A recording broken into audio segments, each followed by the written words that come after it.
My name is Joe Kriskovich. I am the Administrative Services Director for the City of Manteca. In my opinion, the goal of any workers' comp system should be to get those persons back into the workplace, get them working as expediently as possible, and we also want to do it with the least expense as we can. You know, before the reforms, the system really needed to be tweaked and to be put back in a system that could function well for all businesses, whether you're a public agency or a private corporation. There was a lot of abuses in the system, there was no controls in the system, and when the reforms did happen, a couple of things we saw. Number one, we did not see a reduction in the care. We did not see a reduction in the availability of physicians to treat our injured workers, but we did see was we had our employees back to work sooner, and our costs were much less. Over the course of those 5 years since the reforms have been in place, our workers' comp premiums have gone from $1.4 million to under $700,000 this year. And with those cost savings, we're able to put that money back into the budgets for the structural deficit or for other programs that need to be funded that we may not have without that additional cost savings from the workers' comp arena. The cost savings started happening because of the controls. The doctor visits were monitored. The number of visits that could be done were monitored. The physical therapy was looked at. The chiropractic visits were looked at. So all those things in a totality addressed the cost issues that were very out of control prior to the reforms coming into place. One of my issues I had when I first looked at the reform is how is the quality of care going to be impacted for our employees? And I'm glad to see that the quality of care has been maintained, if not increased in some cases, because we have better access to physicians, to specialties, to diagnostic stuff that we may not have had in a timely basis in the old system. The new system has allowed us to have that employee treated correctly, and then with that comes a better outcome at the end for the employee and the employer.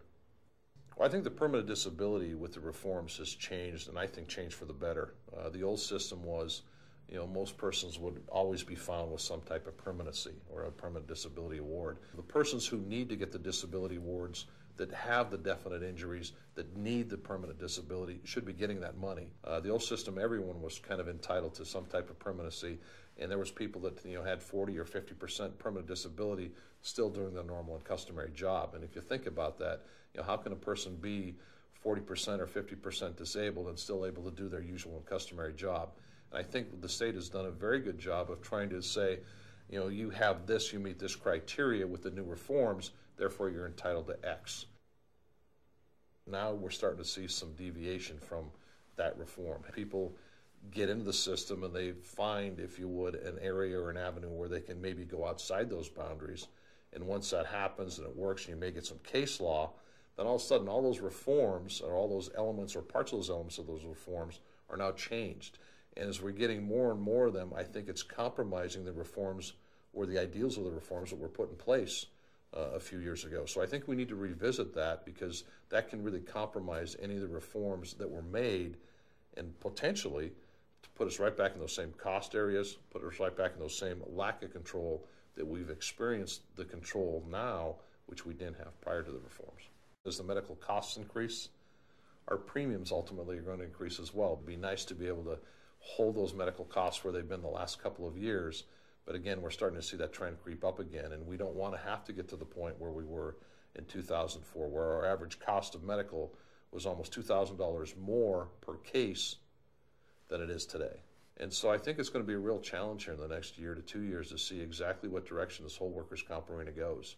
My fear is if it goes back too far, we'll be right back where we were 5 years ago, 6 years ago. Instead of paying $700,000 for our premium, we'll be paying $1.4 million or $1.5 million.